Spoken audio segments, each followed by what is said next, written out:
내 성품이 아미타불. 우리가 어떤 놀라운 일로 해서 두려움을 느끼게 될 때, 그런 강도를 만난다든지, 또는 이렇게 죄를 많이 지은 사람이 벼락을 칠 때, 이런 것을, 옆에 벼락 치는 것을 볼 때, 우리는 이제 두려움을 느끼게 되죠. 그 두려움을 느끼게 될 때, 우리 몸이 이렇게 이제 소름이 끼치면서, 가시가 돋는 듯한 그런 느낌이 생기는 거죠. 이런 그런 느낌들이 쌓여서 고산지옥이라고 하는 지옥이 만들어집니다. 그리고 스스로 방해하기 위해서 화를 내게 되는데, 그 화를 내는 것들이 또한 마음속에 칼날이 만들어지는 것입니다. 이렇게 해갖고 칼산지옥이 만들어지는 것이고, 그때 마음속에서 그 화가 부글부글 끓고 화를 타오르는 겁니다. 그래서 바탄목탕지옥이라고 하는 것이 만들어진다고 하는 겁니다. 반항 상태의 그 고통을 참을 수 없는 이것이 바로 지옥의 여러 가지 형상들이라고 하는 것을 생각하면서 지옥을 설명한 경전과 화났을 때, 우리가 고통스러울 때 우리 마음을 비유해 보면 어느 정도 좀 비유가 될 수 있을 것이라고 생각됩니다. 화내는 석반의 연결고리를 끊으라. 여름철마다 풀림빌리지에 와서 다른 청소년들과 함께 수련하는 12살짜리 소년이 있었습니다. 그는 아버지와의 관계가 문제가 있었습니다.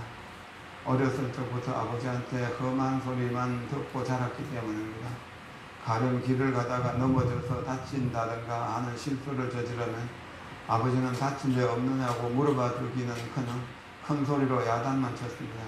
이 바보 같은 놈아, 넌 어떻게 하는 짓이 늘 그 모양이냐. 그냥 길을 가다가 넘어진 일 때문에 온갖 욕설을 듣게 되는 것입니다. 그러니 그 아버지를 자유롭고 훌륭한 사람으로 볼 수 있겠습니까? 그는 이 다음에 커서 결혼하고 자식을 낳으면 자신은 절대로 그렇게 행동하지 않으리라고 다짐했습니다.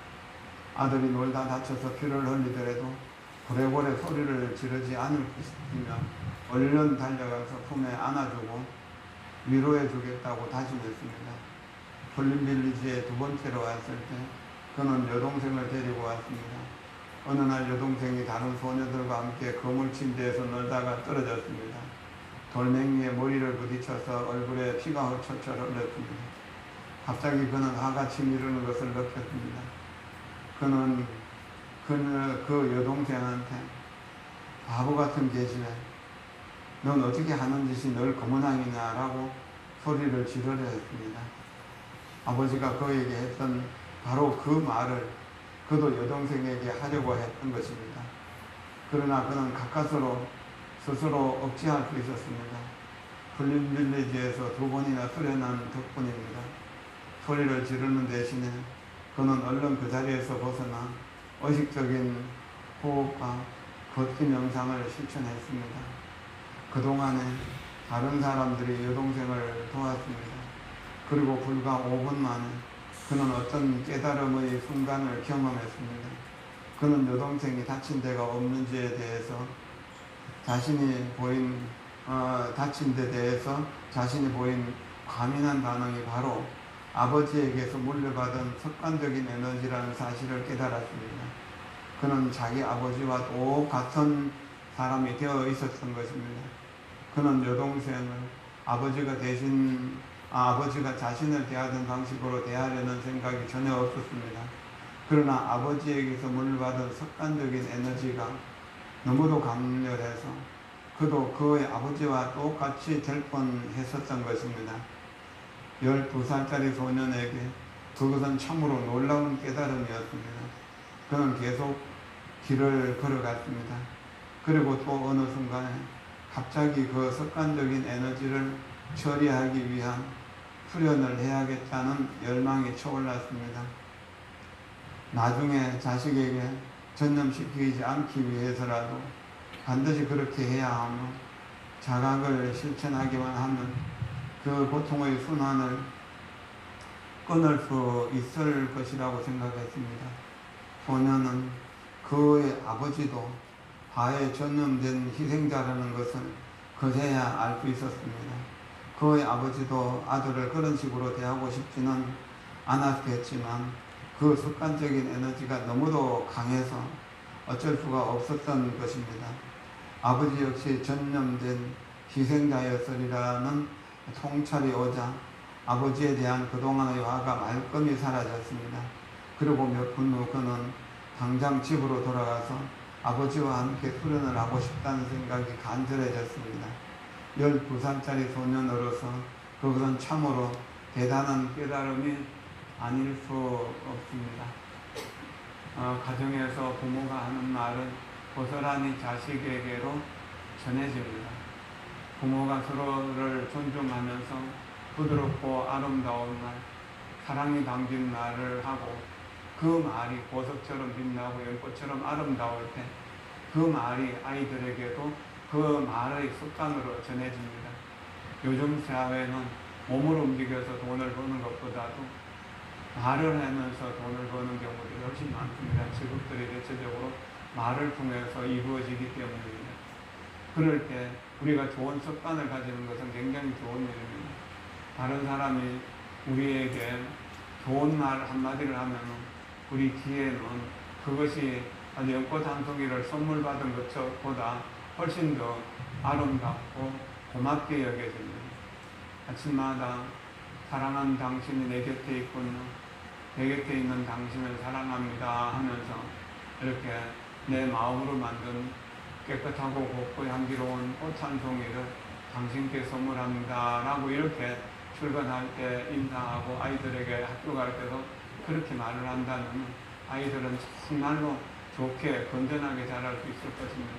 거기다가 미소를 담아서 또 칭찬을 담아서 인사를 한다면 얼마나 좋을까요? 평소에 늘 그렇게 하는 습관을 가지는 것은 어떤 어려운 상황에 당했을 때도 그렇게 될 수 있는 아주 좋은 인연이 된다는 것을 생각하십시오. 그렇게 한다면 그것을 가정을 행복한 가정으로 만드는 중요한 일이 될 수 있을 것입니다.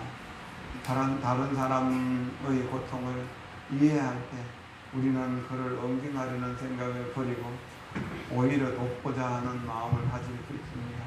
그 순간에 우리는 수련이 성공했다는 것을 알게 됩니다.